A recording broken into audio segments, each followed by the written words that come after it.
Драги мои, добар ден. Добро дојдовте во најновото издание на овој наш и ваш подкаст Демократски импулс. Вие ја следите 8-та емисија на овој наш подкаст. Денеска имаме мощно интересен гостин, како што умеам да кажам, впрочем секогаш, па и не е далеко од вистината дека и секогаш сме имале интересни гости. Денеска ќе ни биде гостин Илија Петковски, дипломиран геолог, и поточно он сам ќе си го каже своето звање. Да, здраво, Добре, дојде Илија и чувствува се на како дома. поканата. Да, јас почињаме од тајталот да тајтал, кажеме да. што може да е секундарно животот, ама инаку сум магистар од Сорбона, од Париз, магистар по науки на планетата Земја и универзумот. Тоа е целосниот тајтал, иначе геолог е сосема добро резиме за све ова што го кажавме. Или може ли вака да не идеме на вие, да идеме на ти, јас и ти Да, се познаваме познаваме. долги години. Впрочем имаш и ти подкаст, сум ти во на тебе гостин. Да. Или прво прашање, дали планетата Земја е рамна? Рамна е, да, и ја држат точно 4 кита. Зашто има некои причи дека се 2, овде биле 4. И тоа и како што слушнавме сега скоро, дека има луѓе што паѓаат од ќошот и цела фамилија им исчезнува одеднаш, за да не кажат дека овие паднале. Значи китовите се криви, да не. Да, па мора да ги храниме некако. Со тие што идат до крајот на земјата. Добро, сега би сакал малку посериозно нормално да навлеземе во твојата приказна. Да. Ова беше само една кратка шала. Да. Кажи ни накусо нешто повеќе за тебе. Јас знам, но нашите гледачи да дознаат нешто повеќе за тебе, сакам да те представам во најдобро светло нормално. Ајде да почнеме со причава, може да почнеме од средно школа. Од средна школа, заради тоа што ти си не студент ветеринар. Да, Драчево, ветерина. Од секојаш, значи од дете зборам, така сум се наводно имам израснато, од секојаш сум бил опкружен со животни, од сите можни врсти на животни, стрекни и нестрекни приказни, како и сите што израснале со животни, и од секогаш сум сакал да бидам ветеринар и се запишав во средна ветерина и многу е добро да иде секој оној што сака да оди да биде ветеринар еден ден, да помине кроз прво средното. Значи не идете медицина, не идете Јосип Брос, Орце и така натаму, идете директива ветерина и тука ќе сватиш можеби дека не си за ветерина, како јас што сватив дека не можам, значи не можам затоа што треба да бидеш инвазивен кон физичкото на куќето конкретно или било кој миленик и животно. Тоа јас не го можев, значи не можев да ја поминам таа граница, има психолошка граница и добро да се свати у средно. Затоа викам дека е добар нашиот систем едукативен, зашто у средното ни е насочено, за разлика од многу држави кај што е општо средното, кај нас може да биде насочено, може и општо. Ама многу е добро за дете што има некои идеи, сонови и така натаму, да си почне одма од насоченото, за ако сгрешил со идеите, може после се коригира понатаму. Во кој аспект велиш сватив дека не можам да го работам тоа? Па не може, кога стана збор за хирургија, например, кога треба да се гледање на отворат крв, валја. Па гледањето на крв не ми беше толку проблем, ама проблем ми беше, например, има сега сезона, имаш свински грип и сега се прогласува дека тоа и тоа подрачје го видовме и со птичиот грип истото. Значи гледаме дека во едно подрачје има прогласено епидемија, ти како ветеринарен доктор знаеш дека тие единки се здрави, комплетно здрави, но се под ризик и треба да ги усмртиш. И веќе се соочи, што е сосема нормално и што е сосема во наш интерес за јавното здравје, тие протоколи се измислени и се во ред. Значи не ги обвинувам. Па не е нехуман, него едноставно треба да можеш да го направиш и јас секогаш им честитам на колеги, другари, ветеринарни доктори затоа што може да го направат тоа во наш интерес. Тоа е за наше добро на сите. Меѓутоа јас не би можел да го правам. Ме сваќаш, не ги далеко од тоа дека ги обвинувам, баш напротив, исто и како и хуманите доктори. Значи ти кога ќе видиш што све се случува во хуманата медицина, реално треба да имаш некој штоф да бидеш човек, некој габарит, некоја психологија, да можеш да отидеш за да му помогнеш на човекот или на тие околу него, да направиш нешто. Исто и со други деликатни професии, полицајци, така да има професии во кои што може секој да се пронеде и за кои што можеби секој. Добро, кога начнавме веќе оваа тема, тоест тие начна оваа тема, кажи ни, неодамна се случи нешто во зоолошката градина, што некои беа згранети, Да. некои велат така треба. Што мислиш ти околу тоа усмртување на тие патки, шатки? Да, разни птици, да. Пак ја Јас кажам, дознав, мислам, од мои извори дека тие птици биле здрави. Да. И па, ама тоа е целата поента на епидемијата и фактички кога сакаш да не можам македонскиот израз да го Француски. Па фактички да ја заградиш, да ја спречиш да се шири, едноставно да ја смириш епидемијата кога имаш жариште, кога имаш ти случај кој што е Убаво кажа, жариште. Да, имаш жариште, значи имаш барем еден случај кој што или е сомнителен или е докажан дека е на вистина случај со заразна болест. Ти веднаш мораш тој периметар да го направиш и тој периметар е, пак ја кажам, за наше добро, значи да не се правиме сите луди, затоа што утре не дај Боже да има вистинска епидемија каде што луѓе ќе умираат или ќе се заразат од таква болест. Први што ќе ги нападнеме се тие што не ги почитувале протоколите, затоа што тие постојат. И тие се измислени не само кај нас, туку во цел свет, буквално на ист начин функционира. Сега беше прашањето како они ги усмртувале, па имаше видеа, имаше фотографии, па тоа било хумано, не хумано. Тука не навлагам, стварно не знам, значи тоа треба да се види, ако си има одговорно нека си ја носи, не знам, али дека треба да се направи кога има, пак ја кажам, институциите се тука за да не заштитат и треба да имаме доверба во нив. Кога е веќе усмртување, не гледам некоја си разлика во пристапот, како тоа би се направило, така да не знам зашто и би дискутирале околу се ова, кога на крајот од денот тоа нешто, така е. Кажи ни, што представува геологијата? Зошто баш геологија? Ти студираше на Сорбона? Да. Како е да се студира таму, зошто геологија? Сорбона, кога отидов на Сорбона, отидов природни науки, значи тоа е они имаат посебен оддел кој што е најголемиот факултет фактички во Европа за природни науки, каде што има 60.000 луѓе, од кои голем дел се истражувачи, има и студенти и така натаму. Тоа е во срцето на Париз. Е тој кампус и тој оддел. Прв рангиран од Европа, од сите европски факултети за природни науки е рангиран според Шангајска листа како прв. Во тој се запишав затоа што искрено лутав, сакав да останам во допир со природата, во допир со животот едноставно. Природните науки ме привлекуваа, меѓутоа знаев дека ветерината видов докаде можам јас, нели она што го разговаравме пред малку, во средна школа веќе го видов и го увидов и сватив дека не би можел да се пронајдам и да бидам добар доктор како што би требало да бидам. Затоа отидов на дипломски, додипломски прво нели на Сорбона и тука меѓу другото ја открив и геологијата што за мене беше тотална непознатица. Значи на вистина имавме еден професор, они во прва година ги ставаат буквално најболите професори што ги имаат во секоја гранка, за да таа гранка после ги придобие што поголем дел студенти што ќе студираат тие предмети, таа област фактички ќе се специализира во тоа. Наредната година. Тоа ќе започнам следно прашање, околу професорите. Така. И тој професор што го имав јас,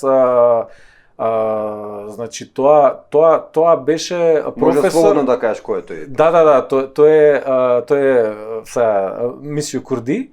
Од него имавме сите, тоа Библија ја викавме, значи книгата, почетната книга за геологија, секој геологија има и почнало таа, значи она basic геологија он ја има напишано за Франција нормално.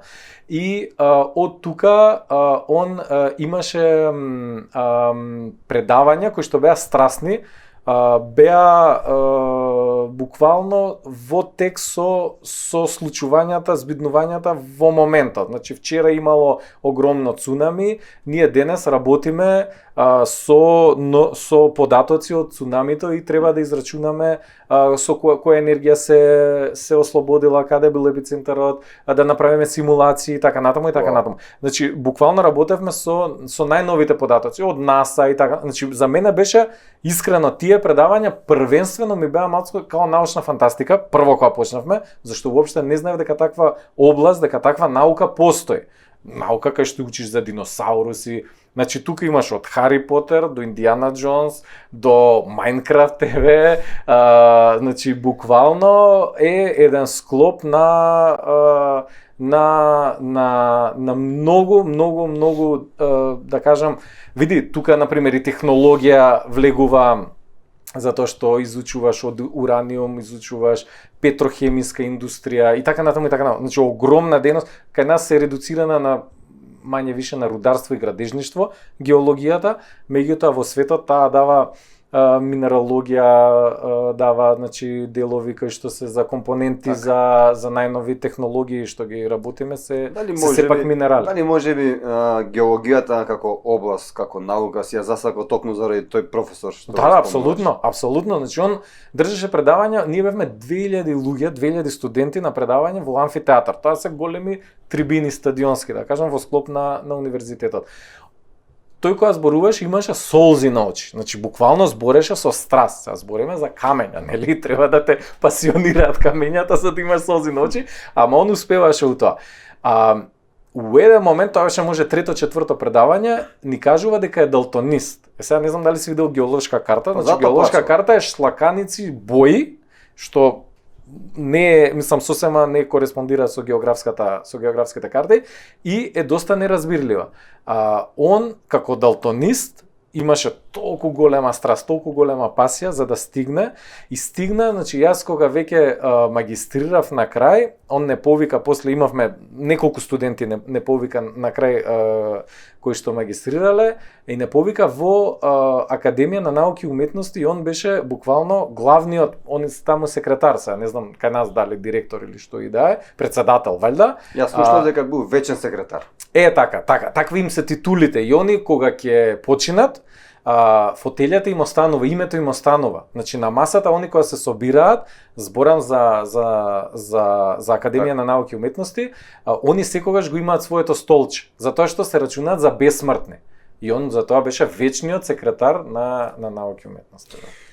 Интересно. Значи во тие амфитеатри што ти си одел на предавања, да подсетиме дека своевремено предавале и големиот Пиер и Марија Кири. Да. Добро, ние Пиер повеќето тука кај нас во Македонија го знаат по песната на Владо Јаневски. Нажалост. Дали можеби ова Сорбона ја прави на некој начин поразлична од останатите факултети? Што мислиш ти околу се ова? Тоа што го кажав и за професор, буквално првенствено е приказна.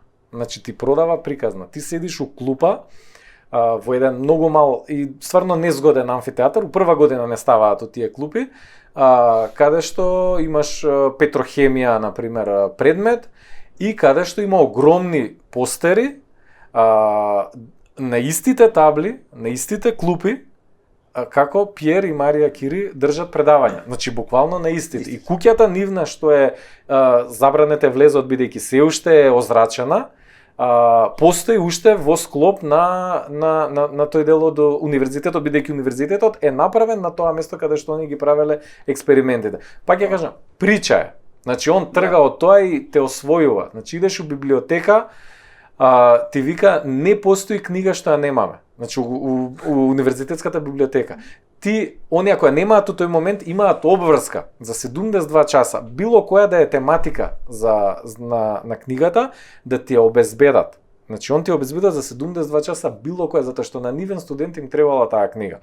И ти ја носи нормално ја консултираш и така натаму. Ние консултиравме, некогаш работевме на еден проект, тоа беше за дипломската симулација, беше посето и стварно реален проект работев. Мислам, тоа беше сосема случајно на Айфелова кула.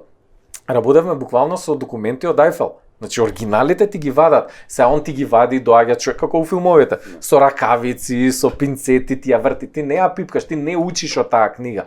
Ама он ти ја вади зашто тоа е дел од причата. Ме сваќаш? Да. И стварно не можеш да не бидеш добар. По завршените студии, каде те води патот?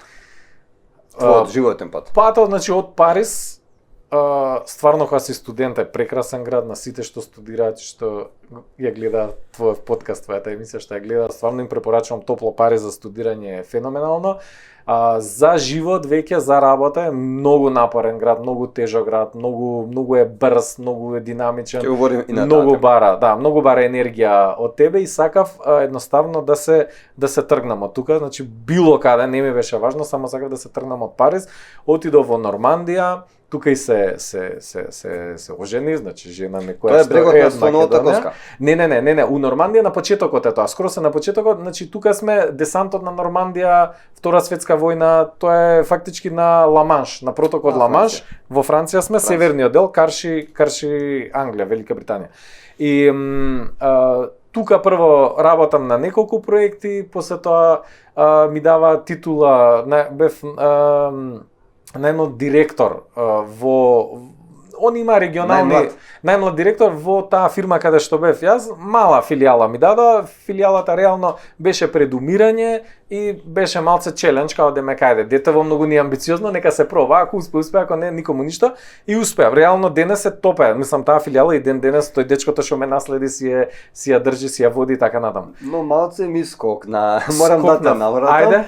Ајде. Првото твое работно искуство, кога веќе говориме на оваа тема, ти било со твојот дедо, ако не се лажам, помошен водовоđија. Да. Тоа не е ни помошен водовоđија, тоа они го викаат шутист. Шутист е некој што го симиња шутот. Шутист имав ја професија, тајтол имав добар. И фактички они кои работеа во Париз, во тие што се буржоаски квартови, зашто само во такви работеа, тоа беа цели екипи, он беше водовод, имаше електричар. Да, 40 години они беа таму. И мене ми го дава, бидејќи немав никакви квалификации, бев тука дојден за да студирам, значи мене првиот поклон на дедо ми беше работничко дело. Плаво работничко дело, ми рече добре дојде во Париз. Така ме пречека. И ти го виде Париз на еден друг начин. И го видов на сосема поинаков начин. Тие буржуазиски згради кои што се направени каде што на првиот спрат се знае кој живее, на вториот и третиот и така натаму, и на последниот спрат живееле и се уште има такви згради каде што се уште се почитува тоа, меѓутоа веќе изумрено, живееле, сега се студенти најчесто таму, иначе таму живееле слугите. Слугите биле најгори. Сега, слугите исто така никогаш не се мешале во истиот влез, не влагале со другите жители на зградата. Зашто теписонот црвениот, многу мал лифт дрвен, многу убав, не знам Уристичева палата ако сте го виделе, не е од тој стендинг, ама е прилично интересен да се види, значи многу мал лифт, отворен лифт скроз, со дрвено, со килимче, со црвено, со све, тепих као театар. Сега, јас као шутист немав право да ги користам тие скали и тој лифт, него требаше повртените скали да го симињам шутот. Со вреќата ќе си завртиш.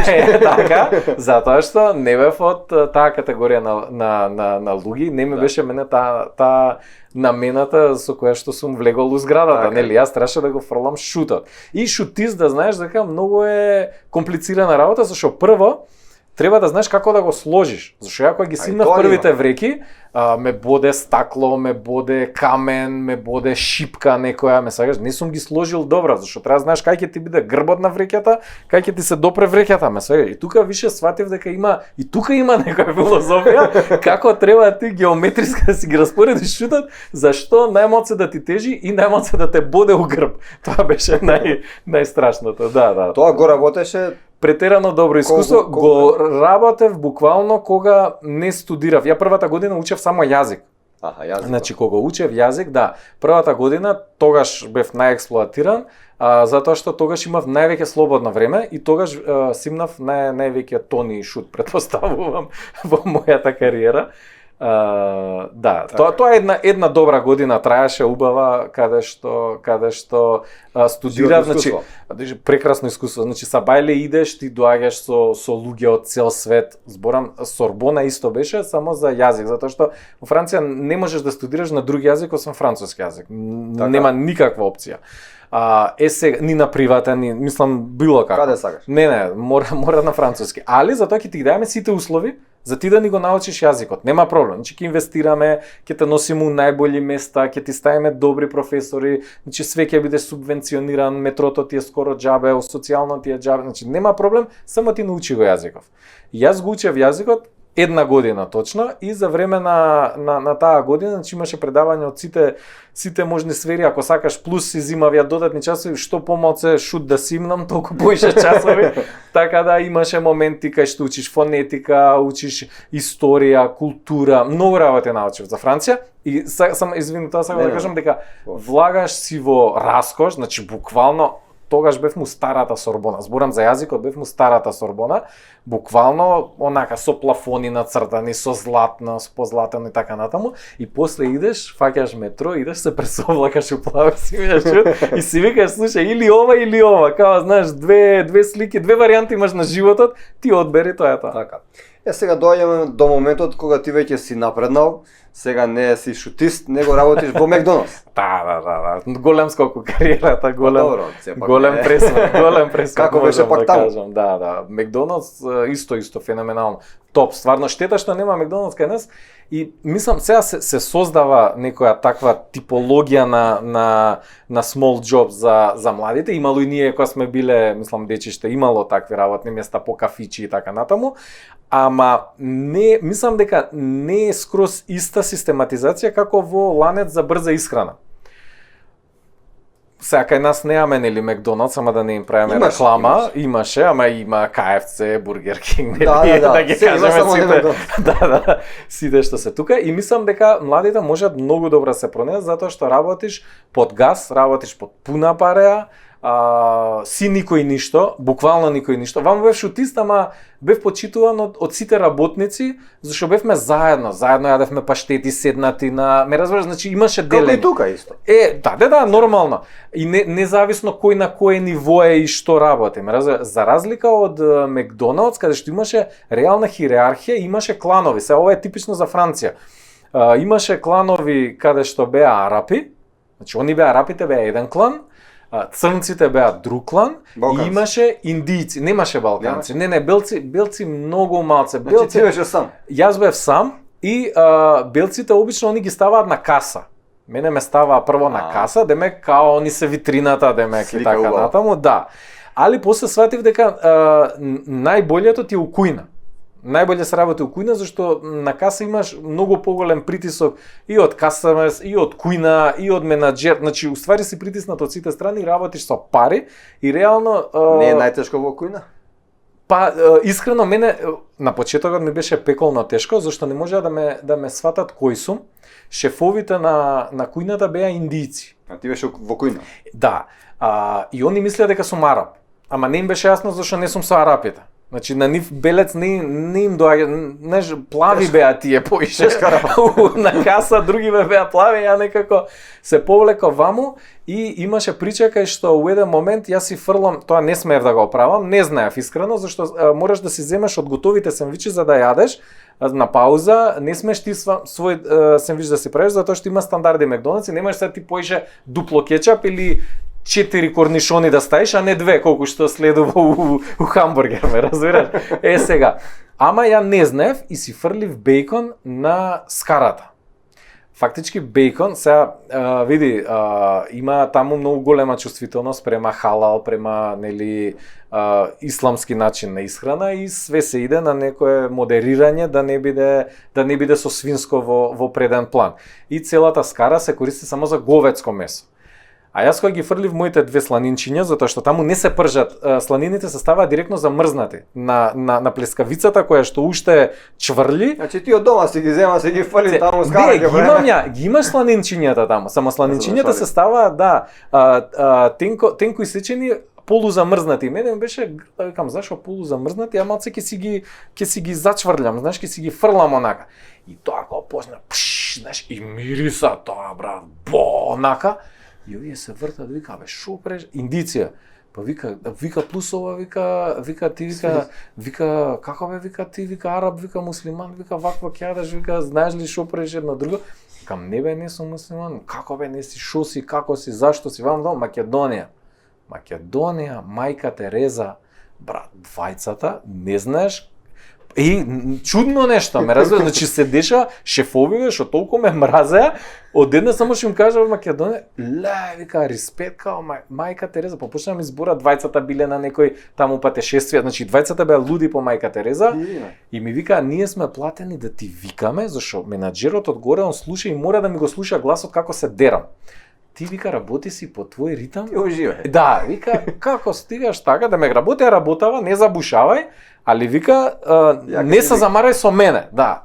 Викам, шо збориш? Знаеш, сваќаш некои работи, некои енигми вака, животни, општествени, што се, да, така се вкрстија многу лекции одеднаш. Што ти прави се учат. мајка Тереза? Ете, мајка Тереза, фала и многу, барем на мене директна помош у кујната Макдоналдс. Интересно. Франција или брегот на слоновата коска, Париз или што мислиш? Каде ти беше подобро? Каде се снајде ти подобро? Па искрено види се. И од каде баш брегот на слоновата коска? Тука баш и не е баш позната таја. Ајде у кратки причи, да, тоа е бивша нивна колонија, француска колонија. У кратки причи 3 години бев инженер, после ми дава тајтл као директор регионален на мала филијала. И тука 3 години исто, филијалава се дига, добри сме едно други, мене ми станува досадно. И сватив дека јас фактички функционирам на 3 години. И ден денес, еве и со ова што го работам бизнисот, значи буквално, ама не е предвидено. На 3 години мора нов проект, мора нешто ново да се случи, мора некоја така посериозна промена во начинот на кој што работам или тоа што го работам. И тој циклус, и сум читал за тој циклус за 3 години, мислам постоечки, стварно постои кај многу луѓе.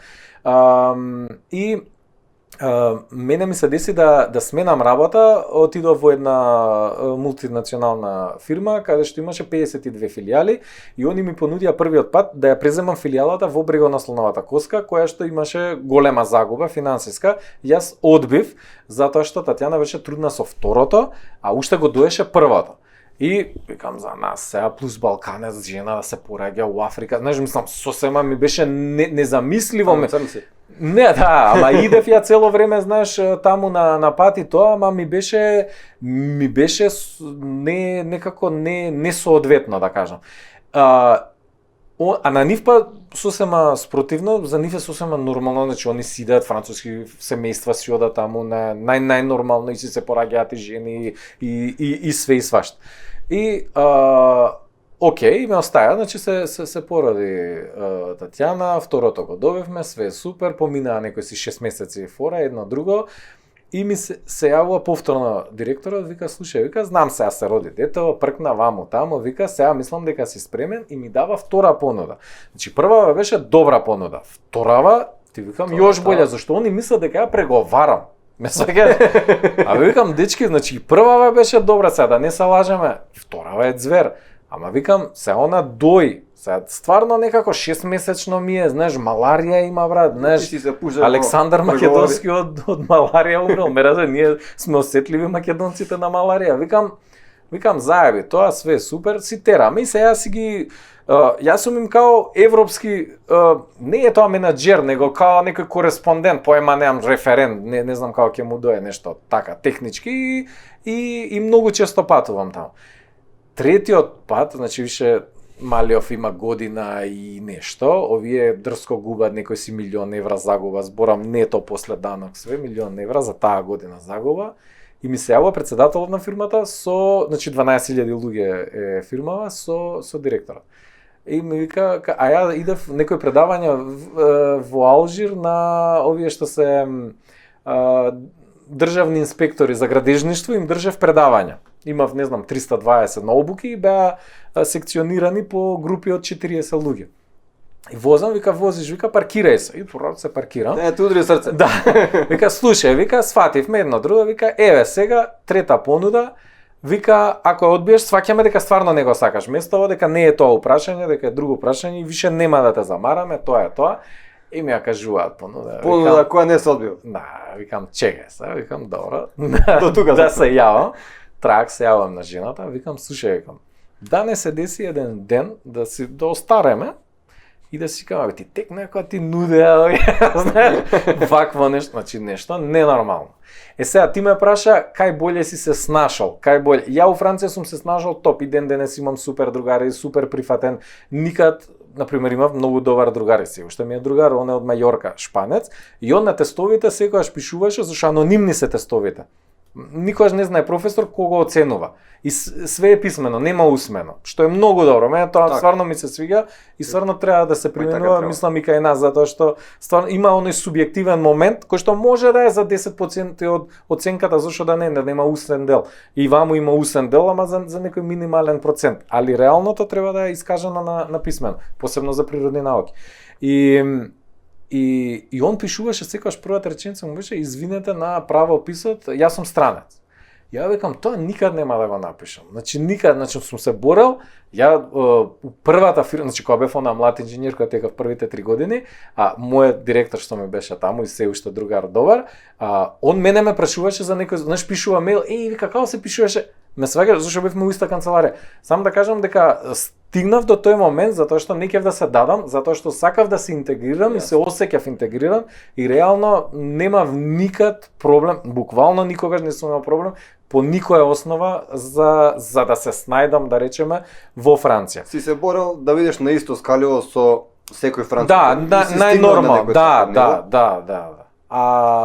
Брего на слоновата коска, еве ти кажам, значи отидов со црвен тепех, ме сваќаш, значи отидов више со такви услови што се, мислам, стварно буквално кај нас некој функционер висок ќе има такви услови како што сум имал јас, а плата сигурно била и повисока од овие наши. Браво, Виле. Да. Не, стварно многу јаки услови. И успеа во тоа, и стварно, мислам, и они добро проценија дека сум човек за тоа што може да им го направи и за 3 години, јас им кажав 3 години дечки и стварно више си се сватив и самиот како функционирам, дека за 3 години они ќе добијат филијала која што не само што не губи пари, него заработува, има поставена хиерархиска, имам заменик мој, имам цела структура, хиерархија и начин на функционирање, бизнис и така натаму. И продававме, значи успеавме да продаваме мозок на црнци, ме сваќаш? Сега тоа е тоа малце, знаеш, навредливо, ама јас тоа секогаш го ставав во преден план, зашто успеав да им докажам у некои сектори дека нема разлика, само да му ги истите услови и тој ќе биде исто добар како тебе, а може ќе биде и подобар, како јас што сум бил подобар од французите, зашто французите они живееле во некоја благосостојба во која што јас не сум живеел. Кога сум дошол таму, јас сум бил шутист, они не биле у животот, па све тоа ти се и сум работел и Макдоналдс, они не работеле, ме сега. И сега кажуваме тоа, ама тоа те јача, тоа ти дава волја, ти дава снаудливост, ти дава добра анализа, да процениш. Да те запрашам. Дали кога би се навратил, кога би се вратил во времето со некоја временска машина, што би кажале, повторно би го работел истото што си го правел или можеби би одбрал некој полесен пат, ако има полесен пат? Не, ја мислам дека мојот пат беше многу лесен. Јас секогаш сум се чудел. Не е баш лесен. Не, добро, не, веруј дека не е тоа толку, не е ни страшно, не треба. Мислам баш напротив. Јас стварно го кажувам како нешто окей. Не е уопште, знаеш, сум се запрашал сам себе и мислам да ме ставиш у истата ситуација и со искуството дека никад не би можел да го повторам тој пат. Мислам дека тој пат, значи, како стигнав ја до таму? Значи, не ми е јасно. Знаеш кога ќе речат, Господ, ти текно имаш една прича, не знам дали ја знаеш, као има стапки, као двајца се у пустина, уствари еден како оди, он сам у пустина залутал и тоа. И после гледа дека уствари имало и две стапки, не, уствари, сега малце глупо го објаснив, своите стапки до некаде, тешко му е животот и гледа дека други две стапки доаѓаат покрај него, знаеш, и се фактички 4 стапки, као да иде некој му помага да оди, знаеш, и он му и вика, тој е Господ, ме спаси, као ми помогна да пребродам тој тежок период и така натаму, и после гледа дека пак се две стапки. И он вика, тука сум почнал да одам сам, вика, пак ми беше тешко, вика, како сум тргнал сам. Вика, не одеше сам, вика, ја те носев у раце, тоа се моите стапки. Баш тоа можам да го кажам како искуство, дека има некои моменти у животот што си викам, стварно да ми даеш да ги повторам, дека не би можел да ги повторам. Некако како да имало нешто јаче што ми направило. Значи сега ти одговори многу дипломатски, ни по моје, ни по твое. Моментот ми беше, сега ти ми каже дека не би го правил повторно истото што си го правил, бидејќи не би можел да го издржиш тоа, но е добро заради искуство, ако те сватив. Дали би го... Не, ја викам дека тој пат е топ пат, дека ако... Да, ма сега не би го повторил. Не би го повторил, зашто да не знам дали би успеал толку добро да го повторам, тоа сакав да кажам. Не знам дали би успеал, затоа што јас кога идам на полагање, за да влезеш у ПМФ, тој што е на Сорбона 6, таму се по бројки, значи ја бев во шестката, за да влезеш во тој ти прво полагаш тест француски, затоа што ти кажав дека нели првата година учевме француски јазик. Јас бев, значи, со сосема лошо ниво, за да уопште се појавам на тој тест. Мене ми рекоа, ти вика, окей, иди, како тренинг, али вика, овој тест, вика, не е, значи... Не е за тебе. Да, он е, например, не знам, сега лупам B2, јас сум A2, значи, далеку сум. Ме сваќаш, далеку сум, стварно, од тоа ниво. И викам, и се сеќам, еве се, ајде, тоа са бајле, ме боли стомак, дали е трема, дали е нешто. И си седнав на едно дзидче, зашто ми реков дека ќе одам, знаеш, на моите на сите им кажав, ќе одам да пробам, знаеш, и отидов. И ме болеше стомак, и си седнав, викам, нема да се појавам, што барам, значи стварно неразумно е. Знаеш, се фрлаш само у оган, ќе се разочараш едно друго, никој нема проблем дека 2 години треба да го... Види, францускиот е комплициран јазик, да не се лажеме. Тежок јазик. Ама 2 години, фактички јас не го учев 1 година, ја го учев, тоа го полагавме, мислам дека беше, нема држи за збор, февруари, а јас сум почнал од октомври да учам. Ме сваѓаш, значи неколку месеци били управени, не било ни година дена за да се појавиш, а тој тест се полага обично после 2 години. Ајде после година дена ако си стварно добар и спремен. Како што не се осеќав дека сум, ме сваѓаш. Се појави таму? И се појавив и го положив. Тоа сакам да кажам, дека сваѓаш се како го положи, поема нема. Значи стварно не можам да ти кажам. Не можеш да препишуваш, значи не можеш да се некаква не знам. Ете, тоа е мојавет. Ја сватив. Ме разбираш? Не знам. Има една приказна околу тебе што јас не знам дали е вистина, ќе те запрашам еве сега вака јавно. Кога веќе спомнавме брегот на слоновата коска, ти од таму треба да се вратиш за Франција или ако не се лажам.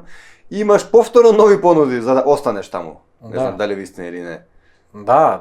Јас и кога се вратив во Македонија, јас им кажав на сите дека морам, мислам дека мене 3 години ми заврши, ја више не се осеќав корисен, наискрено во фирмата, не знаев што ќе им донесам плюс кога имав топ екипа. Мене досадно ми беше наискрено, значи дечкиве работеа, турбо имаше проекти, имаше све, немаше корист фирмата од мене. Јас им викам да си одам, они не остани ваму таму, оваа година многу ни значи, уште една викам, стварно немаше потреба. И викам и си дадов отказ. Јас си отидов. И кога си отидов, фактички друга фирма ми понуди да им помогнам да отвориме филијала таму, да ја менаџирам и така натаму. Ја викам окей, ама викам јас идам у Скопје, викам ја ќе шишам куќиња со жена ми.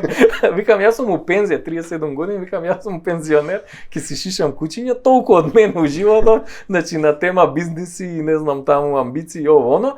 И они се смеат, ако вика супер, ти шишеј си правиш што правиш, ама вика ќе ти понудим, имав консултантски договор со нив, каде што исто 3 години кој што траеше, видиш каква коинциденција, и ден денес нивната филијала си работи, си има екипа која што си таму си функционира, си има клиенти и така натаму, и им помогнав, значи иде многу помалку, ама идев често. Таа понуда мислам дека била во кола додека додека си одел веќе за да ја напуштиш нивната земја и они тогаш чекај застани.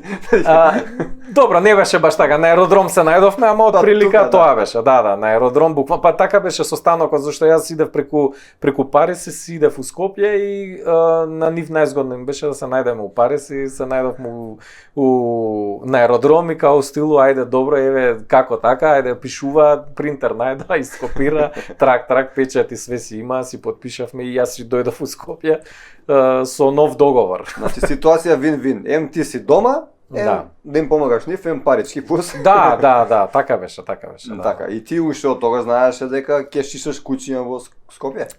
Види, ние тоа го почнавме, приказната за Туту, ја почнавме со Татјана, затоа што гледавме више дека стигнавме на момент кај што сме финансиски независни и немаме... Туту се вика салонот за куќиња, да. И шишем. немаме потреба од ние скромно живееме, реално немаме потреба од некои луксузари за да живееме онака коректно како што си живееме и дојдовме до момент кај што одлучивме да се бавиме со некое хоби. Рековме више нема да влагаме у бизниси, нема нешто да развиваме посебно, сега едноставно ќе си кулираме и ќе си работиме нешто со куќиња. Зашто и Татјана и јас ние се запознавме средно ветерина. Мене она ми беше најубавата женска ветерина која видов, значи како да ја придам она трета, ја четврта. Мислам прва, ја втора, она прва, нели така почиња тоа. Како сега дома те чека по чоколада сигурно тој може. Се надевам и поише. И рековме нешто со куќиња, ама не знаевме што. И сега размишлявме што идејата ни ја даде, значи случајно комшија над нас кај што ние го опремуваме локалов, пошто не знаеме што ние пишуваме наскоро и ги ставаме сите знаеш онака брейнсторминг кога ќе си направиш идеи ќе као пачворк вака изфрливме идеи, све што е поврзано со куќиња, го дигаш тоа и го лепиш на реклама на излог на Водњанска од 25 квадрати. Билборд правиш, билборд правиш, а не знаеш што. Наскоро и шлакај, тоа. Значи не знаеме што ќе биде, ама ставаме све и да видиме како ќе функционира. Значи, што ја ти кажам, некои идеи луди сме имале, али глупо е како идеја да кажам, ама доволно беше за да човекот што е познат од времето од МН-та, кога искачавме у дискотеки, негова беше МН-та дискотеката, се симиња, живее над нас, вика, дечки, што ќе се дешава овде, му кажуваме, вика, слушај како, не шишате куќиња, вика, не ми отварајте, зашто за моево, вика, ја чекам со месец, викам, какво шишање куќиња, бе, што збориш, викам, у Скопје, зашто у Франција, они се шишаат на излог, брат, и ти ги гледаш, и јас знам точно кај имаше фризери за куќиња. Ама дека у Скопје има да се шише и дека има потреба некој да шиша куќи, ја прв пат слушам. Тоа беше, ти кажам, пред 8 години негде. Па ти си еден од основачите на оваа дејност. Па не би рекол еден од. Да, добро. Еден од првите. Ајде, промотор може да кажеме поише, зашто ние направивме голема експанзија. Затоа што се отворивме, ние тоа што го научивме го пренесовме на 30 луѓе кои што отворија сопствени салони и кои што денес работат успешни бизнеси. Ти имаш и школа своја за. Да. Ние тоа го направивме, отидовме у Париз, се обучивме, се вративме тука, инвестиравме меѓувреме, значи почнавме, учевме, многу изгубивме, многу пари нормално, зашто тоа нели у бизнисот тоа не се вика загуба, се вика инвестиција. Инвестиравме многу пари, ама многу работи научивме, имавме и глупи идеи, имавме и добри идеи, добрите ги зачувавме, глупите пробавме да ги направиме малце по-смарт, така да можеш и од глупа идеја да добиеш добар резултат. И стигнавме до некоја рамнотежа каде што ние почнавме да функционираме онака окей, да кажам. Стекнавме фино искуство и така натаму и многу луѓе почнаа да ни бараат, абе види, можеш ли да ме научиш да шишам, сакам да си отворам. И викаме why not? Така Да. гледавме у академии, гледавме таму нас како не обучија, ги земавме програмите, видовме што ни фалеше, зашто ако е Парис, имаше работи што ни фалеа и на нас се уште ни фалат, сигурно има некој још боле од нас што се и така натаму и почнавме да го правиме. Тоа почнавме да обучуваме луѓе да се отварат нови салони. Се е моментална експанзија на таа дејност, се уште е дефицитарна. Значи Колку салони има по не е Македонија засита. вака? Дали знаеш Официјални се 60-тина, отприлика да кажеме луѓе што живеат од оваа дејност се може 100. Во Македонија, во цела Македонија се 100-тина, 60-тина се официјални салони. Се живее од оваа дејност? Да. Можеш да заработиш реално затоа што дишиш едно куче ти отприлика 20-25 евра, тоа го работиш за 2 сати. Види, реално се живее, тоа е иста класа, иста клапа, иста категорија на бизнис е како козметичко студио, фризерски салон и така натаму, берберски салон. Многу е поделикатна. Значи, тука Животот да. Не, апсолутно е поделикатна, ама само да кажам во тој ранг си, значи зборам и со заработки, и со цени, сатница на пример ако гледаш и така натаму. Ако те сватив, твојот салон е исклучиво за кучиња. Нема мачки, нема папагали. Ја ти зборевме за папагали. Да, папагалите беа интересни. Докај си со папагалите? Папагалите, ајде да почнеме од папагалите, па после за мачките. Папагалите интересно што ние направивме, видовме дека во Македонија не постои стандард на занимање. Сега се вика стандард на занимање стилист за миленици. И тој го напишавме буквално со Министерство за образование и Министерство за труд и социјала, Агенција за образование на возрастни и така натаму, значи повеќе сегменти се вклучија и педагози, се вклучија и лектори и така натаму и тоа искочи во службен весник. Значи денес е дефинирана целата струка и тоа дојде на нивна иницијатива, не беше на наша, затоа што најискрено јас мене никад не би ми дошла идеја дека треба да се сече клун или ногте. Аз зборев со тебе дека тоа вистинска потреба, а не знаев и во самиот стандард има дел каде што се споменува и оваа дејност, значи сечење ногти на папагали и општо на птици, не само папагали. Општо на птици. Тука немаме знаење, мислам тоа знаење што го имаш ти, ама ние како груминг салони, сега имаме асоциација, федерација, сега ќе влеземе у Балканска федерација, основиваме со бившите републики. Да. Имаме, ја основавме заедно, мислам доста салони сме внатре. И многу ме радува што сме една од најактивните на Балканот. Така да сега преговараме и со Европската груминг асоциација, ти викам и плюс Балканска ќе правиме. Браво. Интересно е, мислам на таа тема има многу интересни работи што ги правиме, али мојабетов беше дека никој од нас, никој од салоните го нема знаењето за птиците. Како да ги Или јас и ти сме правеле муеве, така да тука ти стоам секогаш на располагање, тука сум. Имаме консултант кој што ни од доверба, фала ти. А иначе за мачките да одговорам, ми се деси ова лани октомври, значи 2023-та. Те прашам за братучетка моја, пошто таа ми спомна, има ли некој што мачки шиша, викам. Браво, одлично, сега ќе ти кажам, значи причава е многу интересна. Заслужува да биде снимена на подкаст. Летото 2024-та 23-та, извини, летото добивам неколку барања за вработување. Тоа сакам да те запрашам. Така, неколку барања на вработување, ама преку WhatsApp на девојки од Турција кои што живеат во Турција, турчинки што имаат груминг салони и сакаат да го отворат својот салон тука. Имаат некои бенефиции и така натаму. Немав, не, рандом они праќа, може и на други праќале на колеги. Мене ми праќаат и јас ги одбивам затоа што ние не вработуваме, јас и Татјана сами си работиме и таков ни е концептот и принципот на работа. Во октомври повторно добивам исто барање, не го отварам нешто посебно, викам фала многу, немаме никаква понуда од наша страна. Вика окей, дали може да ваш имејл да ви испратам моје портфолио, моје CV и мои видеа на изработки. Викам сега, види. Ова ти го пишува турчингата? Не, ова ми го unknown. Ја мислам дека е турчинка. Значи ја по дефолт мислам дека е една од турчинките, дека друга некоја, трета, четврта. Испадна дека е машка турчинка. Испадна дека е машка турчинка од Кореја. Значи дечково е корејанец. Види, у грумингот они се врвот на светско ниво, Јапонија и Јужна Кореја, у поглед на козметика, у поглед на козметика за миленици и груминг се број 1, значи ти зборам светски мајстори. Нивниот стил е најмодерниот стил, моментално сите пробуваат, сите учат, сите идат по семинари за тој стил. И од цел свет тој тебе ти И пишува. од цел свет мене ми пишува, види, мене пристапот ме зачуди, зашто ми бара мејл да ми испрати тоа. Викам, кој грумер ќе прво ќе има CV, па портфолио, па видео, па уште ќе ми бара мејл да ми ги испрати, па да ми ги прати 1 од 3, 2 од 3, 3 од 3. Викам, кој е овој организиран? И му отварам сликичката и гледам дека е азиец. Викам, се ова стана интересно. Отварам, па Сошот ми го пратил, гледам Јужна Кореја. Татко му е јапонец, он има јапонска култура, он има израснато голем дел од животот во Јапонија и таму има научено голем дел од занајатот. Има скоро 50 на години. И вика, сакам да дам. И сега јас мислам дека он греши, дека вика сакам у Европа да живеам. И викам, дечко, викам, да не мислиш за Македонија, што е, гледам збори англиски, се слушнавме, збори релативно добро, коректно. Викам, да не мислиш Македонија што е дел од Грција, што е таму, викам, Таа е у Европа. Викам, таа е у Европа, викам, ние не сме, дека за нас Европа не е континентот, него е Европска унија. Он ми вика, не, вика, знам дека сте од Северна Македонија, ама не треба да ви кажам Северна, за да не ве навредам. Викам, па ти си читал, бе.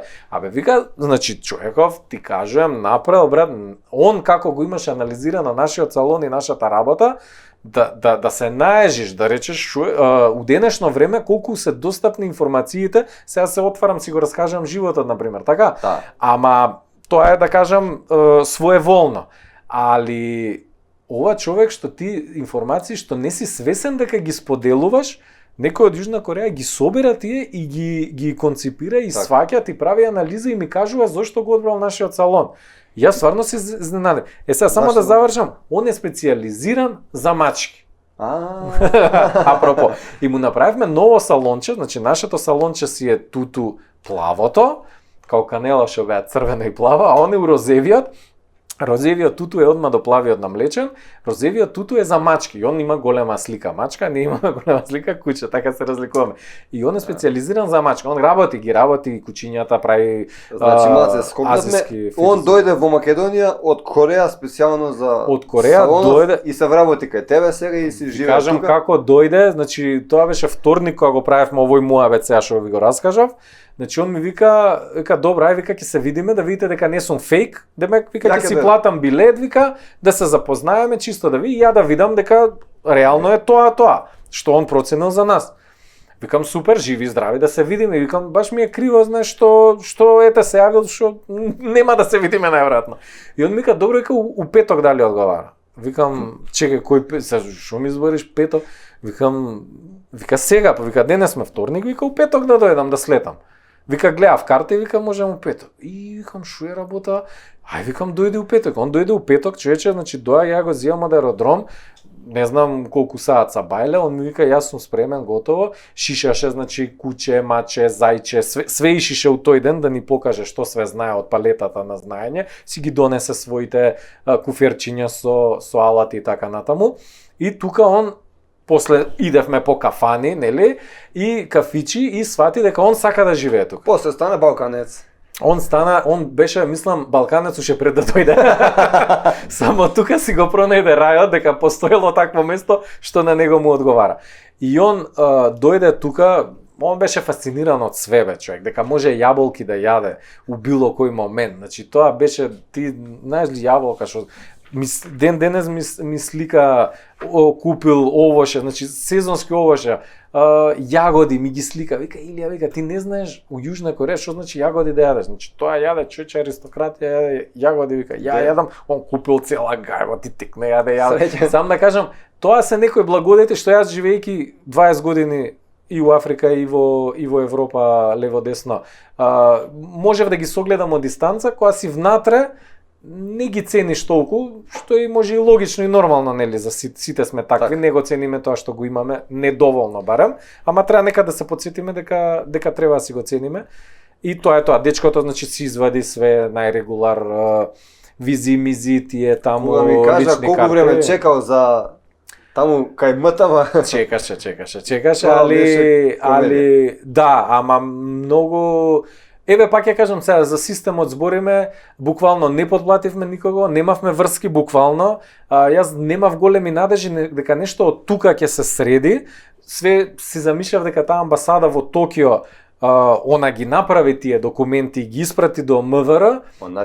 Ама некако тука не знам застана работава и он сам човече си отиде, си чекаше ред, си се представи кој е.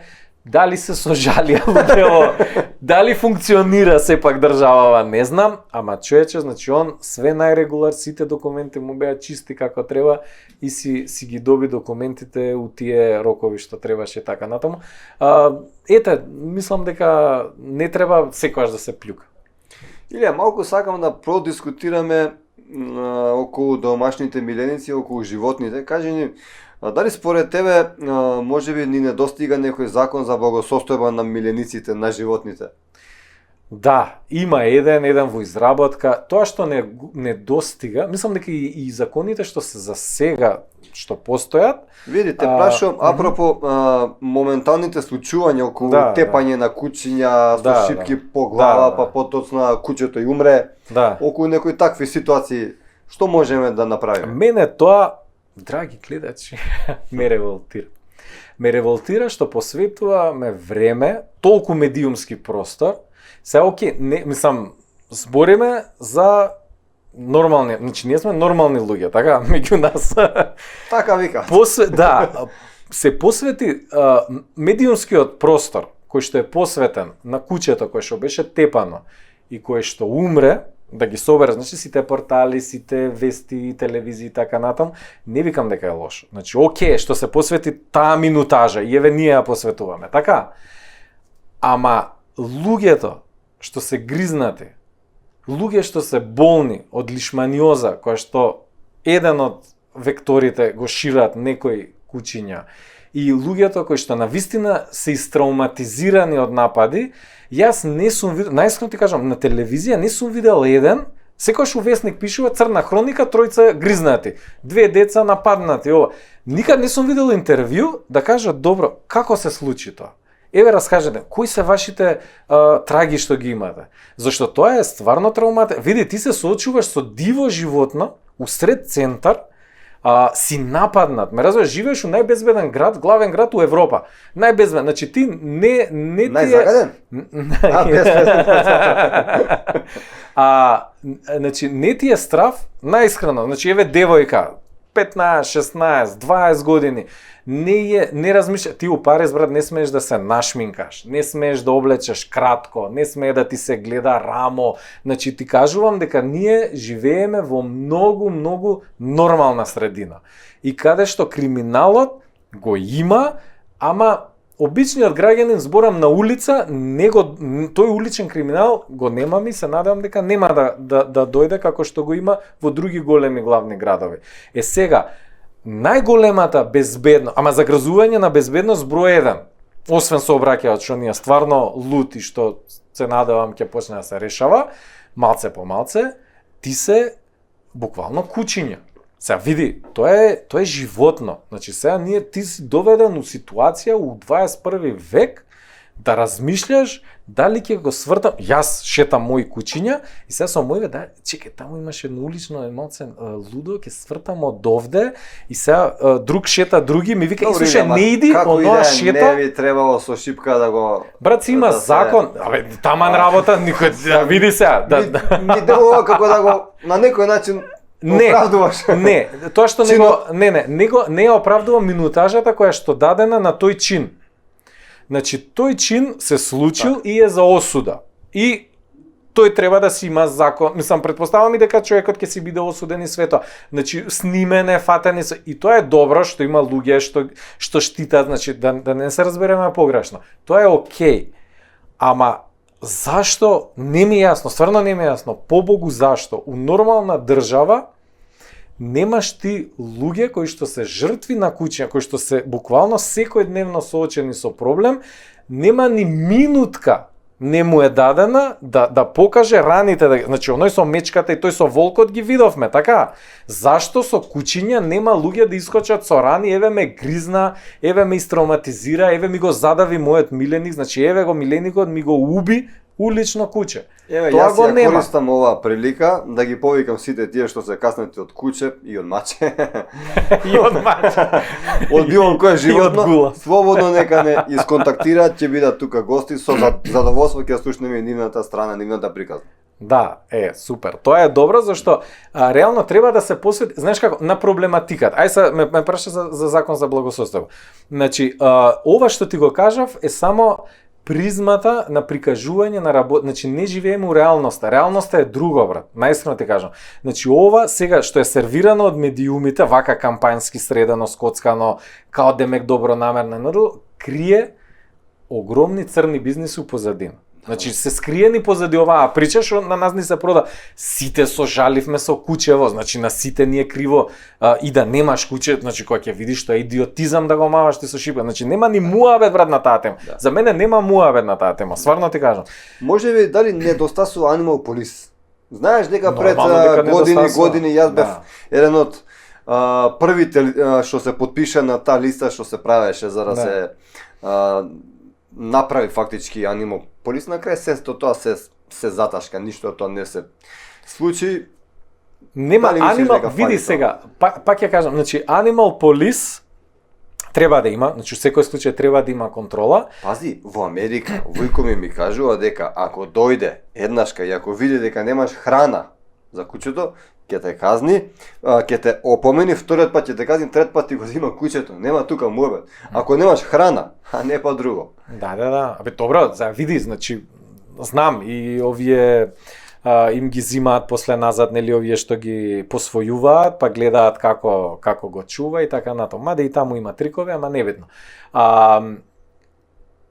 Кај нас се извитоперени вредностите. Ти викам дека во закон за благосостојба на животни, кој што треба до некаде индиректно да влие на најголемиот проблем, тема животни, кога ќе кажеш, одма збориш бездомна популација. Ние у нашиот петкаст сакавме да избегнеме темата, ја инсистирав да ја избегнам затоа што ми е преку глава цело време за тоа се збори. Абе има милион други теми што може да се зборат на тема животни, ние секогаш се фаќаме за таа тема. Пак ќе кажам, зашто се фаќаме? Затоа што не тангира сите и љубители на животни, и луѓе што имаат, што чуваат, и луѓе што не чуваат. Сите сме погодени на ист начин. Значи реално плоштадот кога ќе видиш со 10 кучиња, не ти дава убава слика. Значи реално не ти дава убава слика. Сега, што сега да кажам? Тука кога ќе видиш ти тимот што се создава за да напише еден таков закон, колку има вклучено еколози. Значи првиот проблем е еколошки проблем. Екологија. Еколозите треба да се бават со миграција на популации.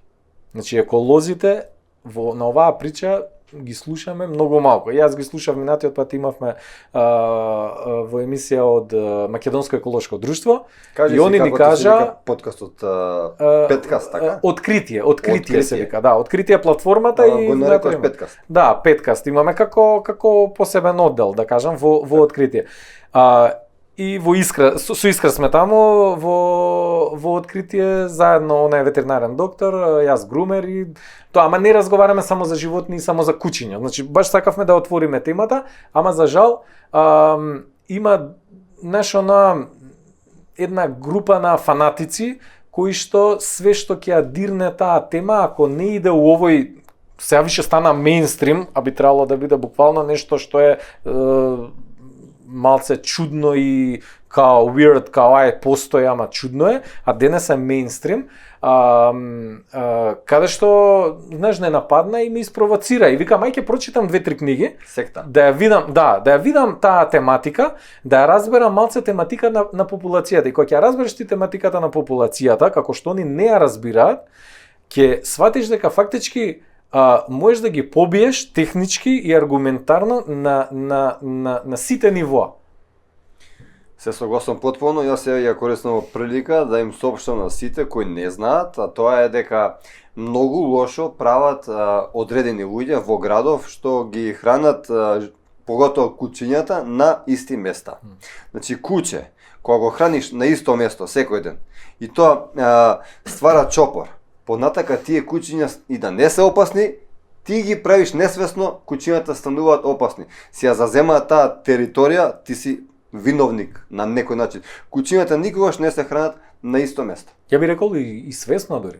Значи јас сум Може, видел може девојки свесно. зима чопорот и се шета со чоперот. И онака као, ме разбираш? Да. Мислам, и као, абе дојдете, зошто си одите? Као, јас сега ги избегавам со моите кучиња, зашто знам ќе се деси нешто. Абе дојдете, ајде, мислам, сегаш овие ги гледаш одма дека на алерце зашто оваа храната ја држи у кеса, Да, ме разбираш? да. А они се тука.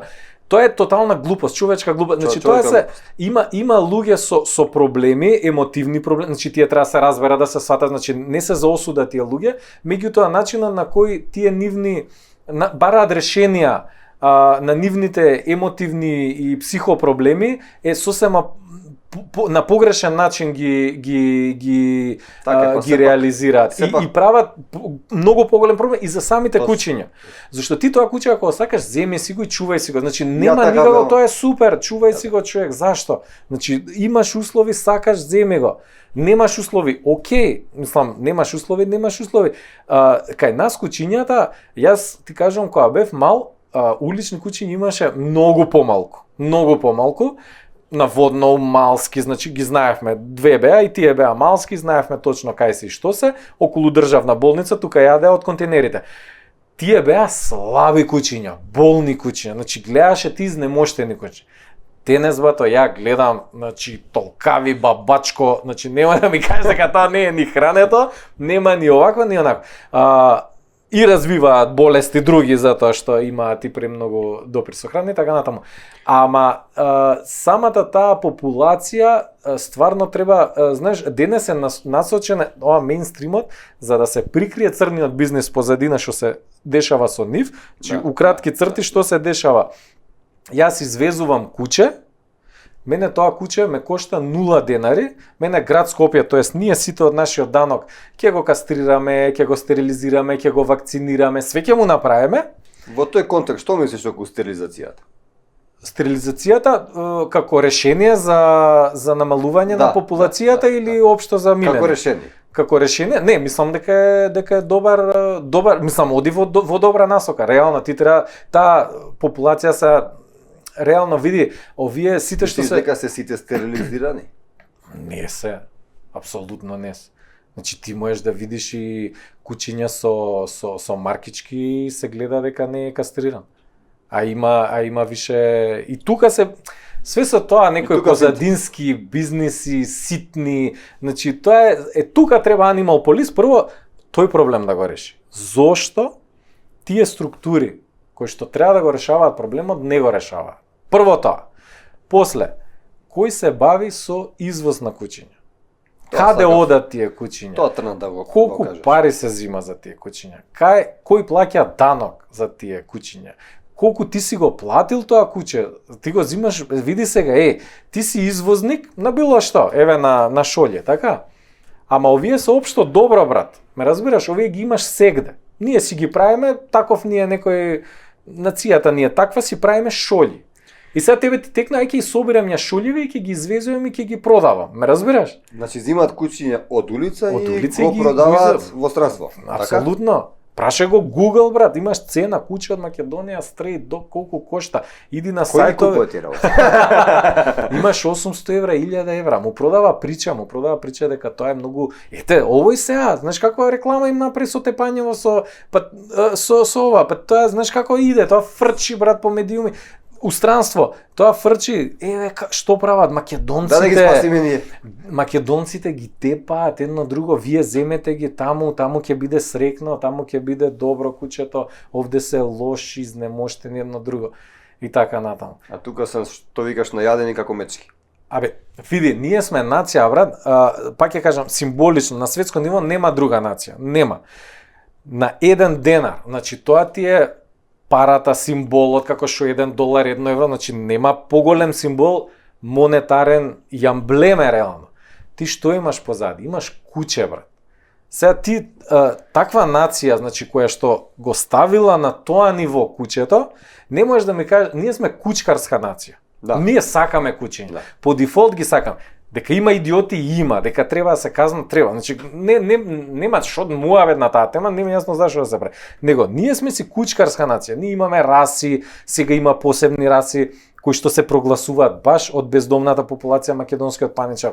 Феноменално куче, го имаме Караман. Е така и сите што се вклучени во тој проект што е стварно многу добар. Караманот докаде? Дали веќе се официализира? По правило FCI требаше, не знам, ја како што слушнав за оваа година, ама не ќе да кажат пред време, чека да видат да биде тоа прогласен FCI. Он си постои како раса, ама уште не е признаен на меѓународно ниво и ќе биде првата македонска раса, што многу луѓе не знаат, многу мислат дека шарпланинецот е македонската раса, а ние го делиме со Србија. Со србите го делиме, така. Да, за разлика од Караманот, кој што е чисто македонска раса и ќе биде првата македонска раса, после ќе следат најверојатно македонскиот паничар, има македонски хрт, има македонски загар, значи има на мозаици, има на фотографии стари, значи можеш да ги видиш тие кучиња и типологијата на тие кучиња. Ти правеше подкаст со Владко и со Маријан, тие се основачите на оваа наша македонска раса, Караман. Можеби знаеш или па не знам дека Александар Македонски имал Караман. Не знам. Да.